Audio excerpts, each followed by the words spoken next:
On iloisena miehenä lähdössä toiselle kierrokselle. 136,5 metriä. Ja kärkitila. Kyttel, Malis, Hautamäki, Happonen. Siinä 5 kärki.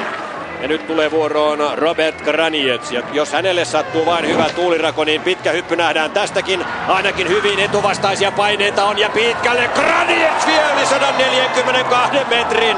Siinä on Robert Graniecin vastaus sitten siihen, onko hän tällä kaudella maailman kärkielitissä mukana 2 kilpailun perusteella tai oikeastaan 1,5 kilpailun perusteella on siinä mukana. Nimittäin hän siirtyy komeasti kilpailun kärkeen 144,5